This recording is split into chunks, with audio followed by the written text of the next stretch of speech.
Now the same rules apply to when we generate other shapes. So what we're going to do now is use the circle tool to create a wheel graphic which will sit centrally at the bottom of our main A4 page over here.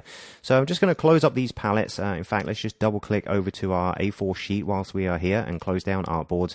In fact, I'll just nudge down one preview size there and also go into outline mode, which is Command Y or Control Y on the PC, so we can see our artwork, just because the guides and everything are going to be easier for us to see what's going on.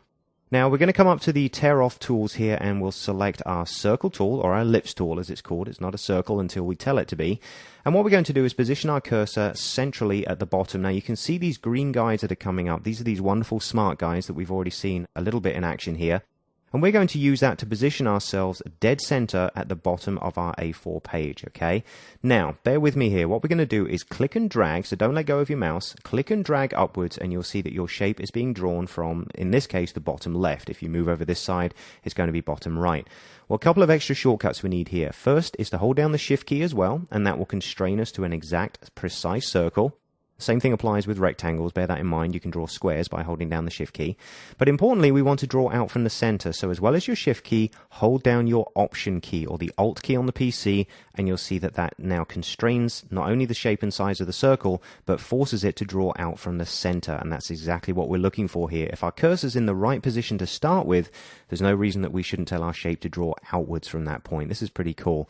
Now I'm just going to drag so that we snap to our margin or our guides over here on the right hand side. You can see my cursor note is telling me there 170 millimeters. That sounds good to me.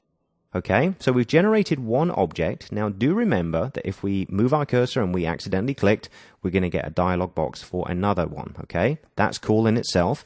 Adding to that, you also know now that if we hold down the Option key, Alt key on the PC, we can draw outwards from the center, okay? So how about we combine the both of these to generate a series of other circles directly in the middle of our current one, okay?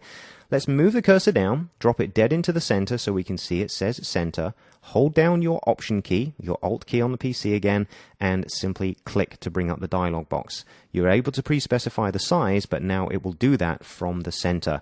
So we're going to do a series of shapes here. Let's start out with a small one, which is 10 millimeters by 10 millimeters, okay?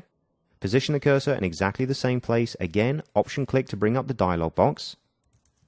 Our next one is going to be 130 millimeters on the both axes, all right? Another one, let's pull that up, same command, and make this one 155 millimeters, and we'll do one last one, which is at 160. Basically what we've created here is a graphic element of a wheel, if you like. We've got a hub here, we've got the tire, we've got the rim, and then we've got sort of a, a carbon fiber deep section, if you like, make it a modern looking wheel. So very easy to generate a series of circles, or any element in fact, if you're using that dialog box for the exact shape and also the Option key to keep it perfectly centered. So this is looking good at this point in time. What we need to do now is add another type of object in there from the same tool set.